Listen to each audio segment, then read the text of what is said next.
right. What's going on, guys? And welcome back to the ShiftEQ.Podcast with Alan K. I'm joined by one of my really good friends from my Vegas days, Norman J. Santos. Norman, can you give like a real quick, like 10-second introduction of what you do and what your business is out there in Vegas? Okay, so hey, what's up? My name is Norman. Originally from Hawaii. I live in Vegas now. Professional poker player for a good chunk of my life, but I moved out here to work at a nightclub, and now I work at XS Nightclub and Encore Beach Club, and I'm a nightclub promoter. I still play poker, but it's definitely the focus of my career now is promoting, and it will be for the next good chunk of my life. It'll be promoting will be the main job. So I actually met Norman at the poker table when I lived in Vegas. We kind of battled it out a lot. Mm-hmm. I'd like to say I won the majority of the battles, but I mean, I guess that's up for debate. But one of the more common things between me and Norman at the poker table specifically is not exactly the poker play, but our ability to entrench other people in conversations, be extroverted, connect to a lot of different faces and cultures that happen to be at a Vegas poker table. Mm-hmm. And I feel like that has led to a lot of your success as a promoter now. Now, would you say that a lot of your poker play is kind of translated over into your ability as a promoter? Or what would you say is kind of what's, in my opinion, you're a phenomenal promoter. So I guess what do you think has led you to be where you're at now? Yeah, I think that I was always a promoter. I think that I I never had love at first sight with a girl, but I've had it with the club. Okay. First time I went to a club, I mean, I was like 17 years old. We snuck in somehow, like I knew somebody who knew somebody at the door, and it was me and my friend Ridge, and I just remember being in the club, like, dude, like, why haven't I not been here? Why wasn't I here my whole life? That's what I felt like. I was just hooked. So 17 years old. I think from 17 till 24. That's when I was in Hawaii. I think I missed one day of the one weekend of the club. For 7 years, you missed only one weekend of the club. I was like really sick. That's why. But I might have missed a Friday, but I might have missed a Saturday, but I never missed a full weekend except one, I think. Like, this is how much I love the club. And mind you, Hawaii clubs suck compared to Vegas clubs. Yeah, I can imagine. But all right, so what do you think is the lure of the club? Like, what is it that draws you back to go for 7 years straight while just only missing one weekend? Okay, so how censored are we trying to be, or how PG-13 are we trying to keep this podcast? I want you to be as honest and raw as possible, my dude. Okay, so I mean, I love everything, every inch of the club. Okay, I like socializing. I like being with my bros. I like meeting new people. I like girls. I like drinking. I like drugs. I like dancing. Hold up. Okay, so 17 years old. I didn't even drink for like half a year going to the club, and I went to the club every weekend. Okay, half a year, maybe a little less than half a year. I remember the first time I didn't drink yet. I did not even drink alcohol yet. The reason was I didn't want to start drinking and driving, and I knew that was going to be like a bad habit. So I went to the club, and like my friend Ridge, he would drink. I would drive him, pick him up, drop him off, blah, blah, blah. All we did was dance in the club. Like, we'd meet people, we'd dance up on some girls, and I was like a big break dancer back then.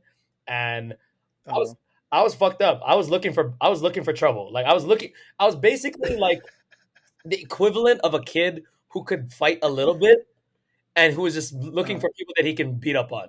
That was because I had no social status in the club back then. I was just some fucking Filipino kid going to the club.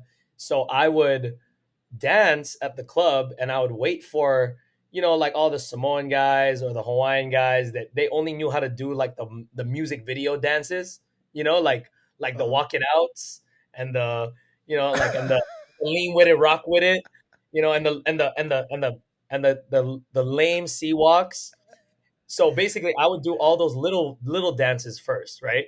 And then Samoan guys, they're hella fun. They always like getting in the mix. They always like getting in the circle, but like they'll want to like kind of battle up on me. Then little do they know they're bringing knives to a gunfight. Like I can break dance, and then I'll just fuck them up. I'll just fuck their shit up. And then sometimes they'd want to fight after, and then me and my friend we'd have to like sneak out the club. Like we'd have to bounce. Like, oh yeah, these guys are gonna beat us up. Like, um, Oh yeah. man. Well, I mean, yeah, like when you can't beat them in a battle, then you just to save your vanity, right? You're gonna fight this motherfucker, right? I'm at least gonna beat this kid up. I'm like 5'5" Filipino kid, no meat on me. Like he's got one homie. Oh, fuck this kid, right? Like, And trying to fight a Samoan dude too. Like fuck that shit. That is like 3 of them, yeah, like 4 of them, whatever. Like I mean, like Hawaii people just Samoans are some big people, man. Hawaii people just love to fight, generally speaking, already. But this was my spot, bro. This is my floor. This is my dance floor. Like I'm fucking you guys. And I wasn't even that good at breakdancing. It's just that I would wreck everybody at the club. You would have to be a real b-boy to fuck, like to bang with me. But then I knew a good chunk of the b-boys on the island, and then I'll make sure, that I can act like big dog. If I'm gonna act like big dog, I got wrecked one time. I just like was acting like like there was no other b-boys around, and then this b-boy fucked me up, and I never forgot it. Like it was mentally Wait, scarred. fucked you up as in like dancing or Dancing, yeah. Like I lost. He embarrassed me on the dance floor, and oh man. now after that, first of all, I went back in the lab, started breakdancing more, started getting better, but also I remembered you gotta make sure you are the best guy on the floor before you start acting like you're the best guy in the club. Like that was my shit for a very long time. So I didn't even drink. Like, and then I got fired from a job. First time I ever got fired, like, and it was really like not my fault. It was like I requested off. It was something I had to request off for, and I requested off like way in advance, and they just wouldn't give it to me. Like, and I said, well, I have to do this. This is like, I have to go to this event. Like, it was like for school or something like that. And then they just like wouldn't give me the time off. So I got fired. I'm like, okay, well, fuck you guys. I was so mad. One of my other friends said, okay, I'm going to pick you up so you can drink. And I'm like, fuck it. All right, let's go. Like, I'm down. And then I got drunk every weekend and danced and did all the other stuff that I did. But then we did it with drinking. It was way more fun after that. The club was so much more fun. So Norman, as a local Hawaiian, starts partying, starts clubbing at 17. These just all you want to do is start what's called b-boy? Is that how you call it? Sorry, I'm not up with this. Yeah, you can b-boy. Yeah, so b-boy. Okay, and then you weren't drinking; you were just battling everything out. Then all of a sudden you started drinking, and that creates that new phase. At what point do you sitting there like, man, you know what? I want to go to Las Vegas and do the same kind of shit. Oh, okay. So I guess I was at the club every weekend. One of my friends, he hosted an event for like maybe like one summer. He had his own event, and I was just always gonna be there anyways because I'm going out. And then him and his boss asked me if I wanted to promote the next event, and I said, yeah, of course. I would love to work here. I would love to work at the club. I love everything about the club. Like, I don't think anybody loves the club more than I love the club. Like look at all look at all my coworkers, look at all your friends. Like, some people just like girls. Some people just want to, all your homies, all dudes in the club like spending time with their bros in the club. Every single one of them. Unless you're a fucking jerk and you're just like a dickhead and you just want to fight people. But then you still have your like 2 bros you'd still want to kick it with, but you still just want to fight people. Nate Diaz in the club, like slapping people, like whatever, like he's still having fun with his bros. Like everybody, like boys will be boys. And in the club, you're always going to have a good time with your bros, regardless of what agenda you're looking for. You're looking for fun. You're looking to, fight. You're looking to battle people. You're looking to just holler at girls. And some people just want to get Right. fucked up, like, Right. so, or like a combination of any of those those options, right? So I like everything. I like all the party drugs. I like girls. I like talking. I like meeting people. I like socializing. I like talking. I like dancing. I can everything that you could do in the club. I like everything. I love every part of it. You know, like Right. I don't know So like, anybody in Vegas that loves all of them. Like so how was that experience for you originally though? Well, like kind of, because I feel like the way you're describing it, Hawaii is similar to Vegas in that same kind of, hey, there's music, there's your boys, there's girls, the whole partying atmosphere. But when you move to Vegas, right, I feel like it's a completely brand new world. It's the same entities, it's it's the a same club. girls, Yes. same music, same whatever, same club. Mhm. But what do you think is kind of like the well, I guess for you, when you started coming to Vegas, what were like the biggest changes that you saw from like Hawaii to Vegas? Biggest immediate differences, besides the fact that the clubs are way bigger, way nicer. What that's gonna just be like a given. The ratio of girls and guys in Hawaii, Mm. it's like 3 or 4 dudes to 1 girl in everywhere you go, bar, club, everywhere you go, there's Oh, always gonna be damn. more dudes than girls. And the first time I went to Vegas, I'm 31 now, turning 32 in like 2 weeks.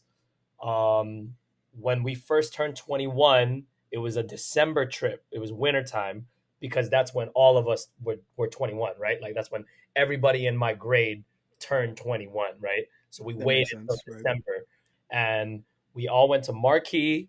We popped bottles and we thought we were balling out. Like we had our fucking off the rack suit from Zara, right? Like no tail. We thought we were fresh as fuck, right? Because nobody wears suits in Hawaii. It's hot. It's like so we're Right, we're in right. Vegas. So we went to Zara, went to Fashion Show Mall. We bought fucking off the rack suits from Zara. Like we're just suited up, like baggy motherfuckers. Like whatever. And we got bottles. And I remember being in Marquee. I'm like, holy shit, dude! There's actually more females in here than guys. Mm-hmm. It was like the craziest ratio I've ever seen. And now I understand it's because there's so much traffic in Vegas, they can say no to guys. Like Mm-hmm. if you're a hot club, they can tell it's even ratio or better on the guest list. And then the only guys that are getting in without girls are paying, you know? Mm-hmm. Like in Hawaii, there's not enough people. We're just begging people to come to the club. So yeah, just basically bring everybody. I'll get you guys all in for free, and then the club Right, makes money from the bar. you know like, I mean, all the right, clubs make money from the bar, nightclubs, bars, everybody makes their money at the bar. But right. the way you dictate like the ratio of the party is determined by how busy you are and how much traffic you are expected to get. And in Right. Hawaii, there's just not enough bodies. So Mm. like basically we just tell everybody, just pull up, I got you guys. And in Vegas they can be more selective, they can start saying no.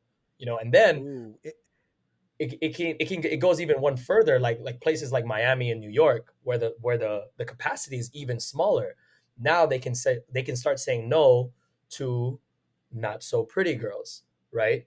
because ooh, okay. because that, like Vegas capacity, we're talking in the thousands, right? Three, two Right. thousand, 4,000, right? So there's a lot of space they need to fill. So basically, if you're a girl on the guest list in Vegas, you're gonna get in for free. Nowadays, maybe 10 years ago, it was a different story where there were less nightclubs open, the line is out the door, wrapped around the corner for excess, all that stuff. But now with all the nightclubs open, if you're a girl on the guest list, you're gonna get in for free. This is not the Okay. case in Miami, so I'm told, because, and I'm pretty sure a big part of this has to do with the capacity. So, like Mm. if you guys are popping and there's only a 800-person capacity, now you can just say, hey, we're gonna let in the guys that bought bottles, and then we're gonna let in all the Right. best looking girls. Like that's Right. how they're gonna fill the club. Right. So But let's actually take this back here real quickly, because you were talking about earlier how Hawaii had a 3-to-1 guy to girl ratio. Maybe In 4. your first experience, maybe 4-to-1, right? It's Yep. definitely not in favor of men in that dynamic, right? Yes. And No. in Vegas, it's a way better ratio with regards to women to men, and it definitely favors the guy more. Now, in Yes. your experience, does that change how people behave in those social settings based off of the scarcity or the lack thereof with regards to women? That's a great question. I mean, okay, yes, there's less girls available in Hawaii. Yes, that's Mm. true. Whew. I think Vegas is just still a little different though, because with Vegas, it's not so much that there's Vegas is way more hierarchy. Like I think it's more hierarchy like based because Can you elaborate on that? Wait, can you elaborate real quickly on what hierarchy is? like, you know, how the top dogs get all the girls, right? Like because in Mm. Vegas it's not so much how, okay, I will say this, the more handsome you are has has more weight in Hawaii than it does in Vegas. In Vegas, it's about how cool or popular or rich you are. That's Mm. I would 100% agree with that. Like in Hawaii, but also in Hawaii, it's a little bit younger of a demographic when it matters a little bit more to girls how handsome the dude is, you know. And then in Vegas, Mm. where's your table?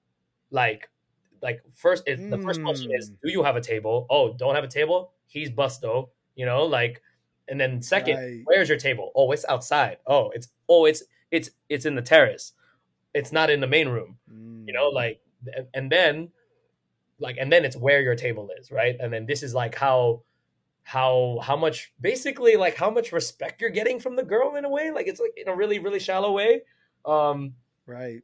and then is it backstage, is it DJ booth, like this is the questions that we get annoyed It as just a keeps promoter. The as a right. promoter, the question that we get all the time is, hey, is there any way that you can get me on stage, can you get me backstage, how do I get a picture with, you know, Marshmallow? I'm like, yo, that's not me, like that's not my department, you know, like. And it really Mm. isn't. I'm not artist relations, so like I can't just walk on stage anytime I want. You know, like um, Right. there's departments in Vegas. You know, like there's a lot of moving pieces of the puzzle for the club.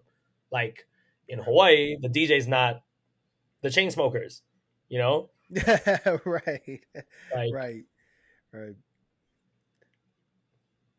did I answer that question? Yeah, no, you did. You're saying, yeah, no, just to summarize and make sure we talk about, I guess there's more of like a status hierarchy that comes with being in Vegas because of all the monetary opportunities, all the other things that does relay status. But because Hawaii's, I guess it seems like it's a more close knit group. It's about how you look because status really isn't as prevalent in Hawaii as it might be in Vegas. If I'm getting that understanding.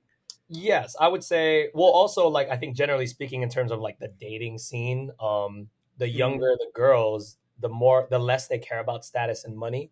You know, like Mm-hmm. a girl who's a girl who's like 18 to 24, she might care less about how developed this guy is in his career versus, yo, is he handsome, tall, you know, confident, all that other stuff. Like the more physical, the more shallow, I guess shallow in different directions. So I mean, I think how guys look is a little more prominent for girls in their younger age, and then Right. but in Vegas, like swag is swag, you know, and the swag comes from status. Like who has all the Yeah. swag? It's the DJ booth. The DJ booth has that's where all the eyes are. That's where all the attention is pointing towards. That's where the focus is. Um, Mm-hmm. that's the hardest place to get to, you know, like Right. so You know, that's I gotta tell you too. You know, when I lived in Vegas, I'm fully on board with you, fully on board because you go to any club, like you walk into XS, and you could physically see the hierarchy that you were talking about because you will mhm, see the tables, and XS has it. It has its rounds of tables. There's tables that are inside. There's tables that are outside. mhm, There are tables right next to the DJ. There are tables that you can barely hear or see the DJ.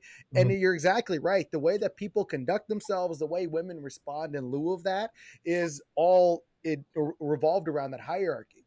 what I have found with regards to that hierarchy sometimes is sometimes that hierarchy and that status, it just kind of resembles who you are to that respective person. And what I mean by that is when I lived in Vegas, right? A lot of her, I don't want to say a lot of where my game came from or what my appeal to is to a lot of girls that didn't live there is how, hey, Alan actually knows a lot of these promoters. Alan actually has a plug to get in all these other things. So Mhm. sure, I might not have had a table, but I for sure can get into any club. I could for sure just drink for free and I could just do all those other things.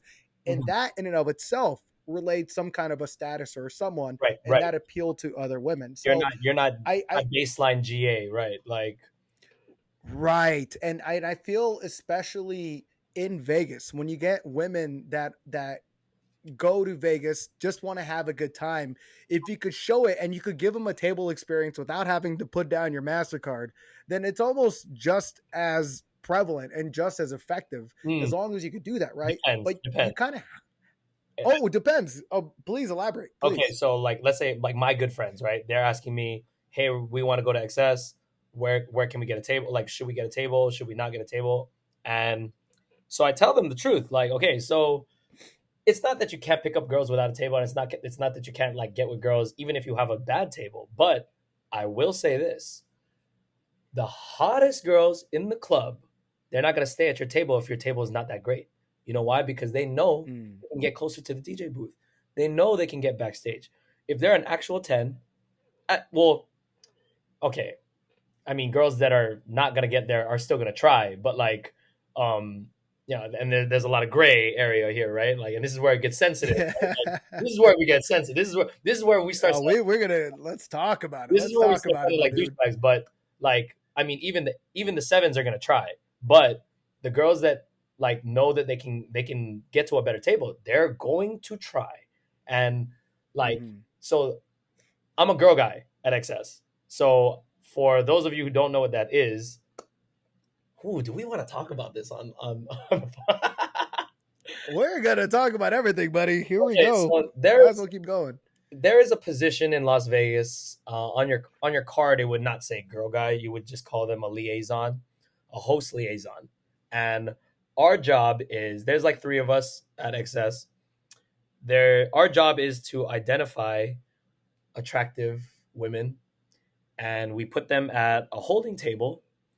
And then when the guys who spend a lot of money, at the club, when they want girls to party with, we bring them girls. So I Mm. call it good moral pimping because everybody wins.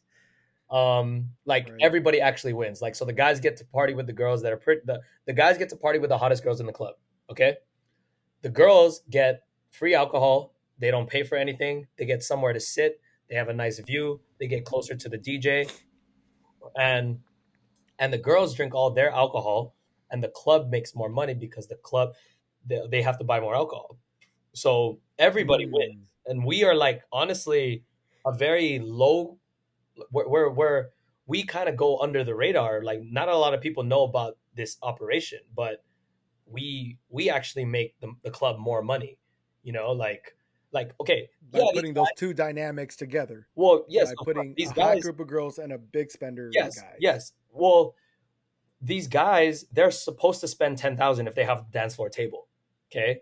But like they signed that already, like we have to spend 10,000 to hit this table. But the difference between them spending 10 and 15, that's on that's our job, because like these guys are so rich. Like money's not an issue to these guys. Like these are like business moguls. The guy signing the check, like the only thing he cares about is my nephew having a good time, is my son having a good time, is my whoever the celebrant is, the Mm. guy getting married, the birthday boy, is he having a good time?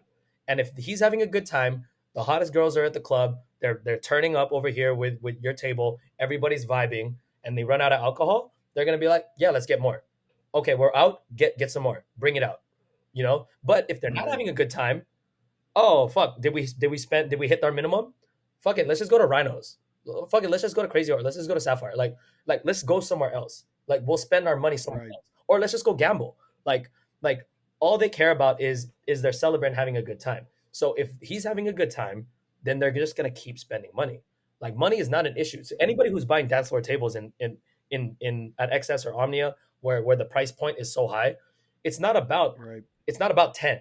You know, the guys outside, $2,000 tables, when they run out of bottles, you know, we got to have a group meeting. Like, hey guys, so we're out of bottles. We got 5 girls here. It's gonna be another 300 each. You know, if we want to get another Right. bottle, you know, we have to talk about this shit. You know, like, but we gotta look at each other. Like, it's only 1:00. You know, there's a lot of club life left. Hey, I think we should get another bottle. You know, like, it's like 3:00. Like, do we really want to go there? Like, you know, but to these guys, the dance floor guys, that's not the issue. The issue is, are they having a good time or not? And if the answer is yes, then they're gonna spend more, and then that 10 turns into 15, sometimes turns into 20, 30. Like it really just depends on like if they're having a good time or not. Yes, of course, the server has to pour. They pour heavier. Yeah, they pour. They upsell champagne. This is also a big deal because champagne per dollar is like very, very expensive. You know, like a bottle of champagne can cost a lot, and it only generates like 6 glasses of champagne. You know, so like your bang for your buck alcohol wise, champagne is not it.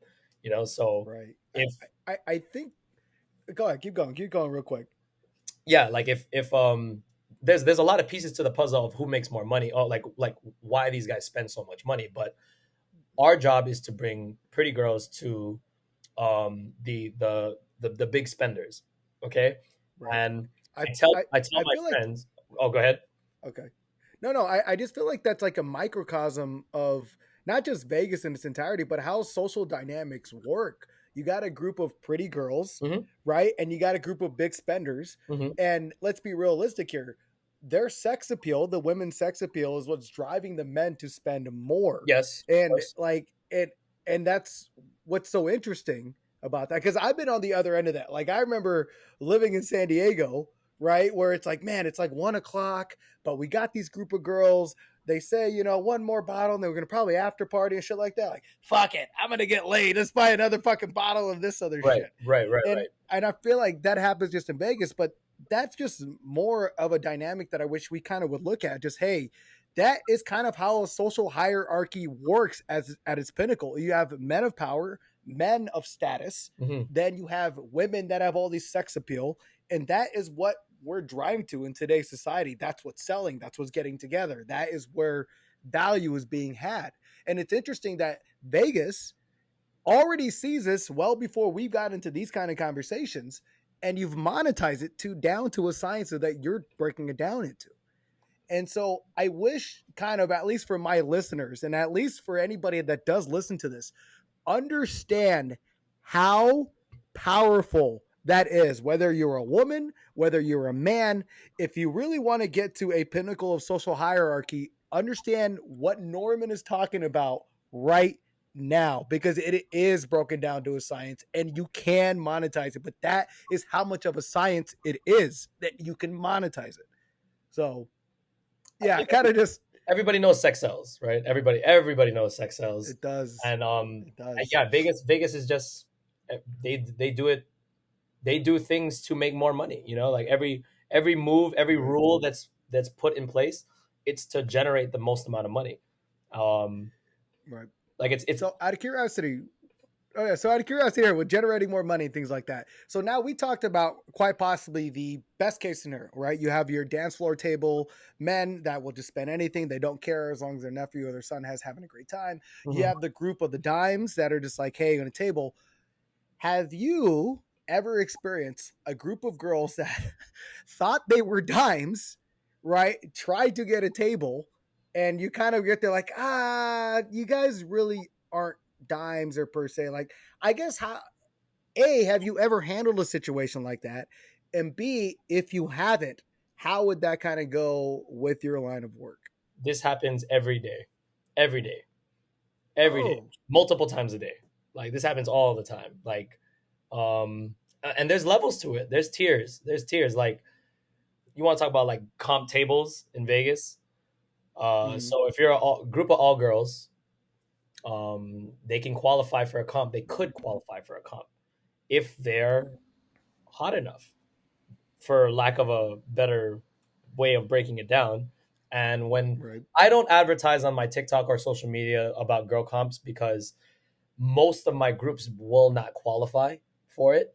Also, I can't guarantee it. This is where it gets real shallow. So like let's say 7 girls they want to come to Vegas next week, and then they just ask for a guest list. I don't ask. I don't ask anything else.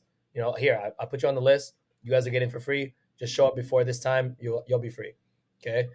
If they ask for a table, a comp table, sometimes I just if they're not like specific, I'll just send them pricing. Like, hey, can we get a table? Like they're like, oh, Diplo Friday. Here, like, can we get a table? Boom, here, starting at 2,500. Like I'll just send them the pricing, right? I'm being Wait, stupid. this is after you've seen what they look like. No. I don't know what they look like. They're just texting me. Oh, Okay? just in general. Okay. They're just texting me. All right. Then like then they'll say, oh, is there any we can get like a comp table? Okay, so when they bring it up, now I'll talk about it. Okay, because I'm not gonna bring it up first. They're asking for a comp table. This is the exact text message that I send back. Okay, for comp tables, this is gonna sound mad shallow, but for girl comps at certain events or venues, I need manager picture approval. And then, like, they'll go, oh, that is real shallow. And if they don't send pics, then you know what that means. Right. They know. And I then, don't think that's shallow though. Like I don't think that's well, shallow at all. it's 100% shallow. It's 100% shallow. But like, Why though? That's the well, reality of the world, right? no, Like right, so bro. for example, Norbert, let me just hear me out, right? Mhm. If you and I try to go try out for the Los Angeles Lakers tomorrow, and hey, you guys are too short, you guys are too slow, is that shallow? No, we just physically don't meet the requirements to fulfill that role. Now, you're Yeah, in the entertainment capital of the world. You're in a setting that has already where sex sells as a premium. We just talked about this. Like, if you might be a dime in Kansas, but you're in Las Vegas where you're put against all of the women in the world. And if right, you think right. in some NBA, dynamic that right.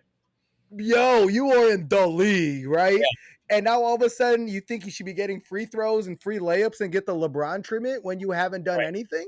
Like right, I right. Well, honestly look, that's the reality of it, right? That no, this is is. the reality of it. But when we talk about, like pretty and hot and ugly, it's sensitive, right? So this is why, um, and Oh some promoters man. beat around the bush. Some promoters beat around the bush. Like they just say, like, oh, let me get your Instagram, and then they go from there. I don't do that. I tell the truth. You know why? Because now there's no gray area. Okay, like I have to tell the truth, and I only tell the truth if they ask for the comp table, because this is how it is. That's how it goes. Mm-hmm. The problem with getting the Instagrams is, like, let's say you met these girls, right? You met them on the Mm-hmm. strip, you met them in person one time. They look good, their group looks good. Then you offer them a table, but you didn't really break it down to this. You never said this, right? You never told them Mm. how it goes. Next time they come to Vegas, now they brought a dude. Or next time they've come to Vegas, it's a different crew, you know? And now they don't get the table. Now you're fucked up because, oh yeah, like he screwed us over last time we got a table and this time we didn't. But if you just are upfront right here, right now we squash all the, like, confusion, and then they get it off the bat now. Like, hey, this is how it goes. Like, if you guys want a comp Mm. table, then you're gonna have to send some pictures. Like, yes, of course, there's some events you don't need pictures, like EBC night. Like, you got 7 girls, yeah. Like, we'll get you guys a table. Um, Mm. like, the better the club, then they're gonna need pics, and the better the club, they will say no. Like, that's how it goes. Like, like you can probably get it, and like what you said, like, yeah, you could be a dime in the middle of nowhere, Kansas, and you could be a hard stuck 7 in Vegas, no half point. Like, Right. that's how it goes. And but the tricky thing about, like, the number scale is, like, like there's no true, like there's no scale walking around, but there's no numbers walking around on the heads, but like in Vegas, your number is true. Like Yeah. your number is true in Vegas. It's Well, tough just like right, no, it is a tougher game, but it's a tougher game for men overall as a general whole too. Because I mean, because look, money's for bigger here me, too. money on top of that, And it's status really matters. Because I mean, all right, so I had a kind of a similar setting with regards to club and experiences, right? mhm, So mhm, I first got divorced in New Mexico. That's when I started going out. Obviously, New Mexico was not a big place at all, but you kind of learn the social behaviors, how to get in with the crowd. You understand the dynamic of the club. Then I moved to San Diego, Gaslamp, right, where it's a lot more open, a little bit more tourist, but it's still kind of a local spot. mhm. When I moved to Vegas, right, I immediately knew I needed to network. B, I found out I needed to make way more fucking money than what Yeah. the fuck I'm doing if I want to have any status. Mhm. And but then B, I kind of also realized if you work your way in different ways, like sure, you might need $1,000 to do this event, but you get in with the right people, and it'll only cost you a couple $100 instead. And so Mhm. certain Mhm. experiences that do require a little bit more money, you can get away with networking and being who you are. But I mean, with regards to like, Vegas pool parties, everybody's fucking ripped. That's a local Vegas anything. So like Yes. had to get on fitness. Yes. You like you're saying the monetary everything. You like Yes. yeah, there's so much more as a man, in my opinion, that you have to build yourself up to be something in Vegas. And that's kind of why I don't view when you tell women that they're not good looking enough, I don't think it's shallow because at the end of the day, men like, hey, dude, you don't have enough pull. You don't No, make enough money. You don't do enough of this, I, this, and this. well, and I think it's still shallow. It's just we're not lying. I mean, it's just the truth. Like Oh, I say it's okay. So you're definitely abstaining of shallow. It's definitely shallow, but it's just the truth. It's the ugly truth. It's the truth no one likes to hear. yeah. No, I Vegas, guess. Yeah, Vegas, I guess. Vegas is honestly just real life with no filters. That's Vegas. Yes. Like who wins in Vegas? Mm, Who wins in life? Beautiful women and rich and powerful guys. That's who mm, wins in life. Okay, that's who's at the top of the right. hierarchy, right? Like those are the Yeah. guys. Whatever you're looking for as a guy, it's at the top of the game. Whether you're looking for status, money, or women, like or a combination of all three. It could just be Right. one, it could be two, it could be all three, whatever you're looking for, it's at the top. Okay, and like you got to get to the top if you want more of one of them or all of them, whatever. Like gotta climb, you gotta get good. And Mm, Vegas is just that with no filter. Like people like that's who wins in life. Like beautiful women right. and rich and powerful men. Like these are the people who win in life. And Yeah. Vegas is just that where no one it's just a little bit more accepted to say it out loud. Like nobody likes to call women not hot enough, not pretty enough, but in Yeah. Vegas like Yeah. you're going to get denied a table, like or get kicked off a table.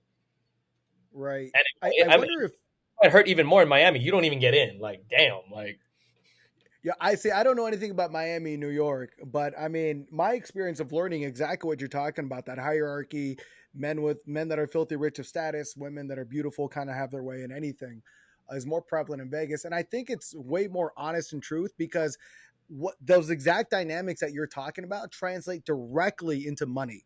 And whereas like if you're local San Diego, like you're kind of local and the people are local. So like you kind of have to have a little bit more of a better relationship with people. mhm. And so it doesn't behoove you to cut it off like, no, you don't make enough, like bam. But Vegas, you have so much in and out of traffic and so many people traveling in and out of the world that you can be like, hey, bam, you're not going to come back here for 8 months. So I don't give a fuck. I can tell you no, because you don't have enough money or you don't have enough looks. But I'll tell you, man, I learned so much in that time of like seeing like, wait, why is this girl that's with me going to that? Oh, because that guy's in the NBA. That's why. And he's got a table right. It's like Or can't he's be can't backstage. compete against that. Backstage, right? Like Oh, he's he's backstage. backstage, right? Yeah. Like that's Right. how it goes. Like if your table, this is what I tell my friends. Like, okay, Like I have some friends from Hawaii. They come at, they have money, but they don't have stupid money, you know, and they want to get a table. I tell them like, hey, if you get a table outside, I can bring you girls. I can't promise they're gonna stay. And the hotter They're they gonna are, stay. and the hotter they are, the hotter the girls are, the like the likeliness of them staying drops. You know, like that's just how it goes. Like it's really fucked up. But this is how ugly it is. This is how shallow it is. This is Like how shallow it is. the sixes and seven, the sixes, the fives and sixes are going to be at the $2,000 tables, and then as you go up, like it just that's what it But is. it's so true. It's just the reality If of I it. put the hottest girls at a $2,000 table outside of the main room at XS, it'll be, even if the guys are really really cool, charming, and like they're not staying there all night. They're just not, they want to go, as close as they can get to the DJ. Like that's how Man, it is. you bring up a really great social behavior that I think that's starting to become more mainstream that we're noticing, which Right. is hypergamy. Yes. You're familiar with hypergamy, right? Right. So Yeah. for my And listeners, real quickly, because this, oh my God, I cannot, like, no, because we need to talk about this. And for me, when I talk about a lot about men's health, men's social health, men's everything, a lot of it can be learned based off of social dynamics like the Vegas Club. And you're talking about it exactly. We're talking about hypergamy. If you're hypergamy, right? So hypergamy, guys, for you guys don't know, is how do I describe this? So what was described to me and what I like to say is that, so years ago, it talked about the evolution of human beings, right? When tribes would take over other tribes, the men would battle all the men, and the only way that the women would be able to survive off the tribe that just lost is by reproducing and attaching themselves to the newer tribe that just took over. So years and years of this kind of behavior of constantly driving to a higher power for survival. Now we women have this little inert behavior conditioning to constantly look for a better source of security. Yes. And the way that is shown is exactly what you're talking about. When a woman usually can feel that they can socially do better based off of where they're at, they're naturally going to get curious and they're naturally going to gravitate towards that better person. Now, Right. I'm not saying it always exists. Yes. Attracted to, right. And that's why if you see in certain social settings, you'll see exactly what you're talking about, where, the group of hotter girls, it's only a matter of time. It's only a matter of time. And now, mind you, you might got that one or two girls that will stick behind for that one or two guys, but the group as a whole, you'll see it. I used to see this in San Diego all the time. I saw this in Vegas all the time. Hell, some of the comp models I got from you and everything, I would see it. Just girls like, hey, I'm going to go by the DJ booth. Like, yep, that beats me. I don't have that money. Like, you're good for you. Or status. That's the DJ booth. I think guys have to understand that. Like, you can't really get. I mean, I guess you can get butthurt, but you just have to. You don't hate the player, hate the game. Don't hate the player. Like.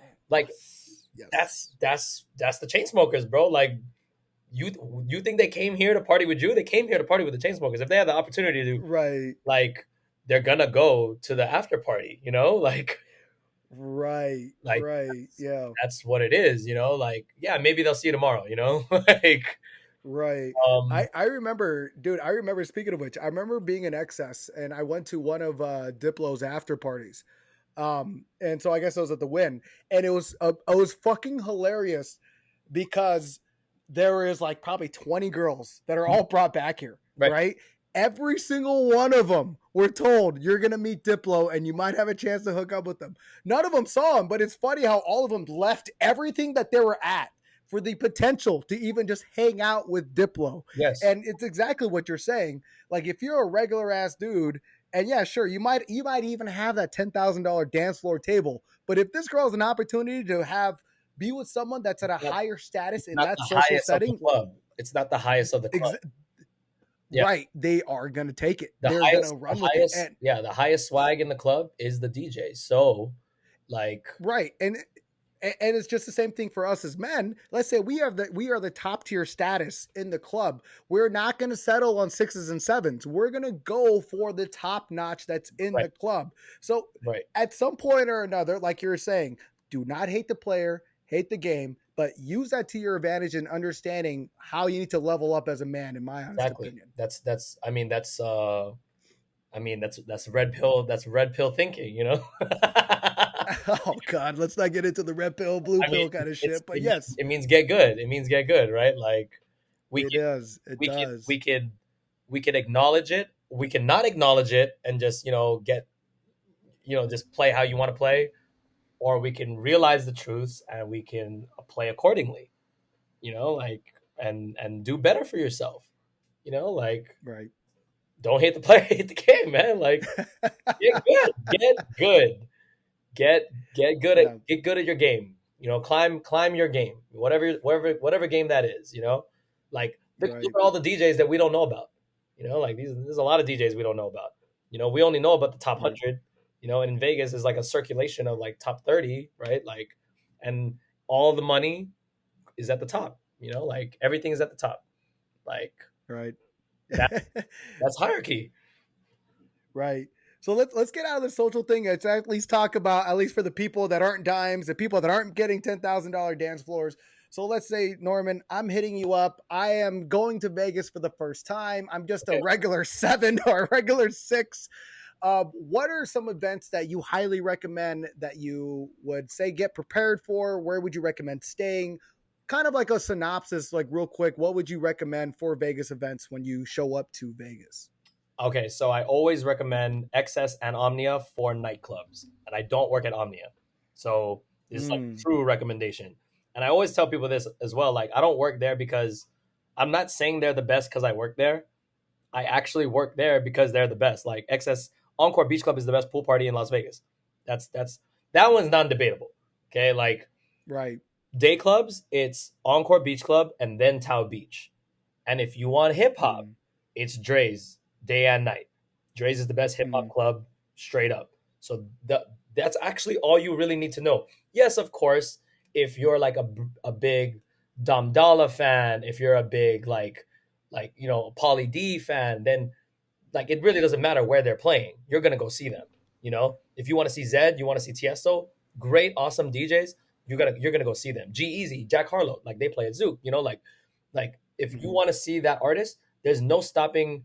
Like there's nothing that's gonna stop you from wanting to see that artist. Go see that artist. But in terms of venues, Excess and Omnia, those are the best nightclubs in Las Vegas. And then day clubs, it's Encore Beach Club, then Tao Beach. And if you want hip hop, it's Dre's.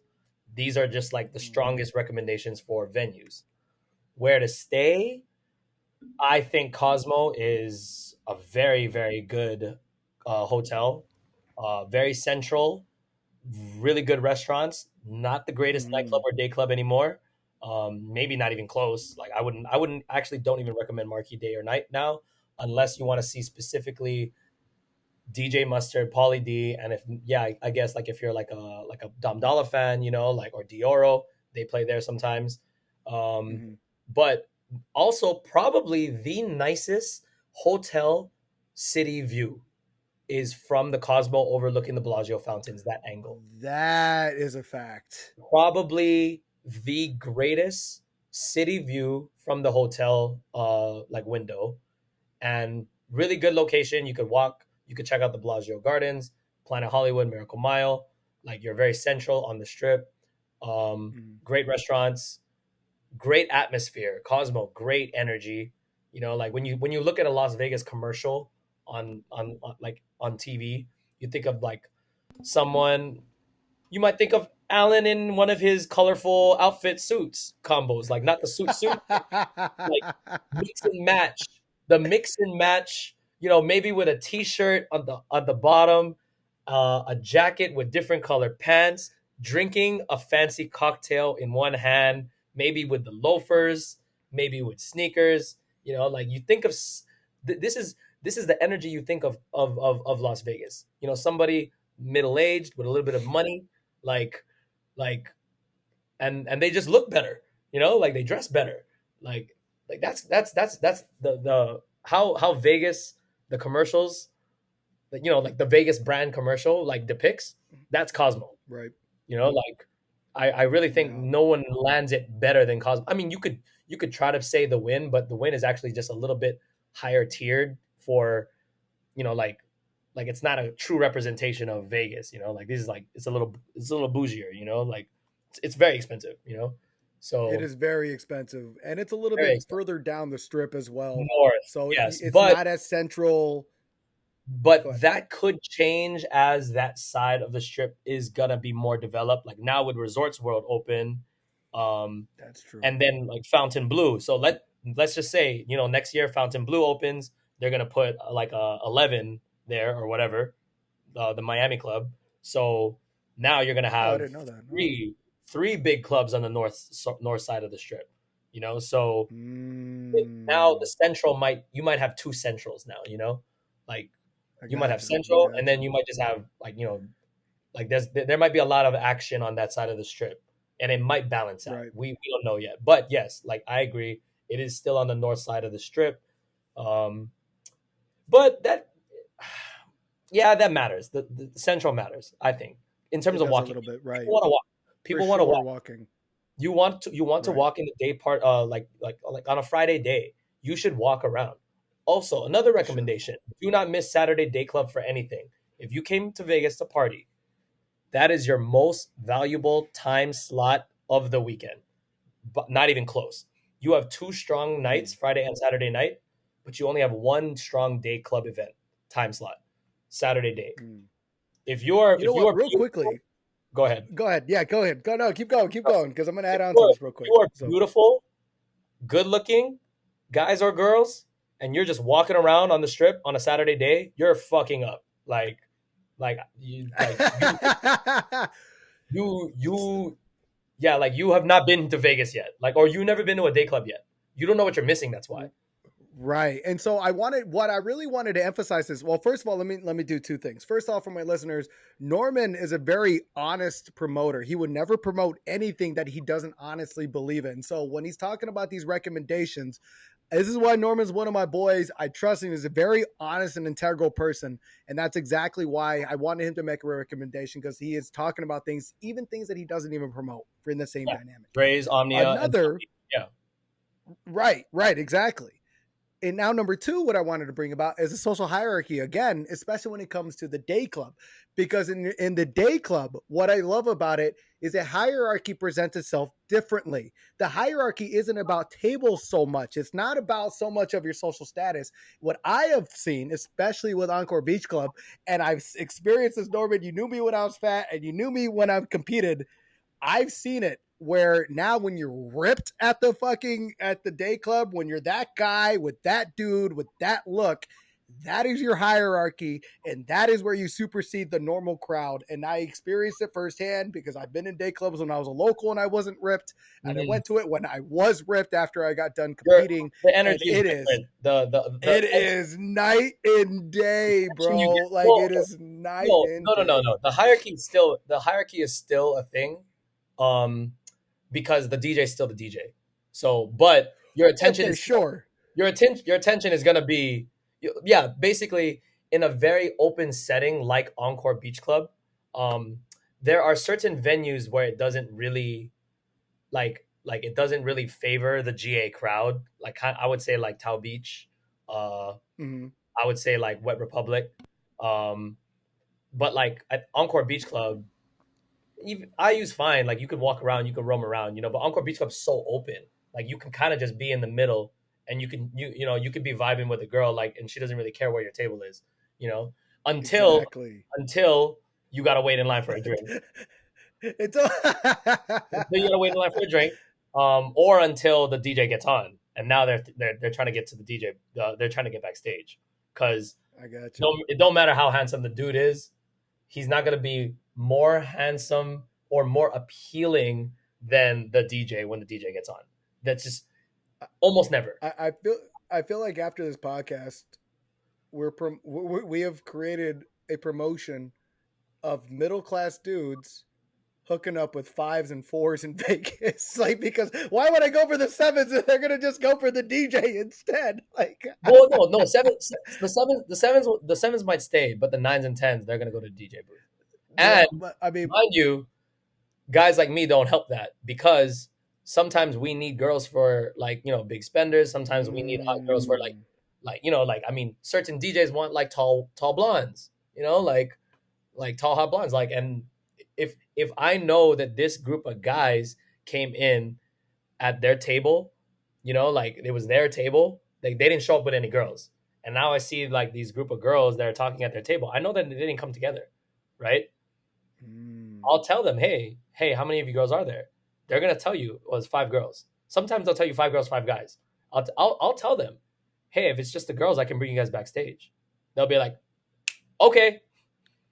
Jeez, so ruthless, but you're right. It's just the way. Sometimes, hey, like we got a job to do, like and like Wow. and like okay, let's look at the club's angle on it. What's more important, this $2,000 table or this $20,000 table, this $25,000 table? What's more important, Calvin Harris or like Calvin Harris being happy, or this $2,000 table outside? Like right. Like we really got to make that decision like that. And you say backstage, they'll listen.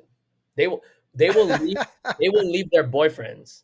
They will leave their boyfriends. They will leave their other friends, the friends that aren't like hot enough.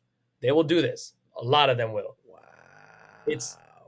Vegas is ruthless. It's savage. It gets savage. Man. I'm not saying all y'all girls would do this. Most of y'all will, though. I would, like, most of them. Hide your kids, hide your wife. They're taking everybody out here. That's all I'm saying. 2 weeks ago, Michael B. Jordan was backstage at XS. And we needed girls. There was not enough girls around. Like, we split groups up. Who doesn't want to hang out with Michael B. Jordan, right? Like, Michael Jordan's gonna be backstage. You want to be backstage? Michael B. Jordan's gonna be backstage. Jeez, that's crazy. Yeah. They'll be like, oh yeah, cool. Yeah, babe. Man, oh man.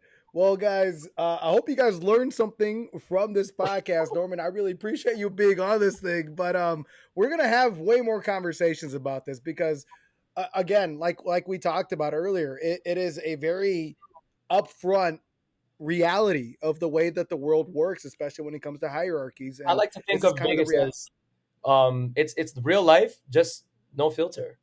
It's the real world without the filter. Ooh, all right. Well, is there anything else you'd like to add on to this, Norman? Is there anything social media handles? If they need to get a hold of you, how would they able to reach you? Like on Instagram and TikTok, it's Norman J _ Las Vegas. All right. Well, guys, hope you guys enjoy. TikTok might get banned, so now my second account is Norman J's _ Vegas. And honestly, if you guys need to get a hold of Norman, you can also DM me as well on Instagram, ShiftEQ.Podcast. I'll be more than happy to send you to Norman's way. But all right, Norman, I really appreciate your time on here. And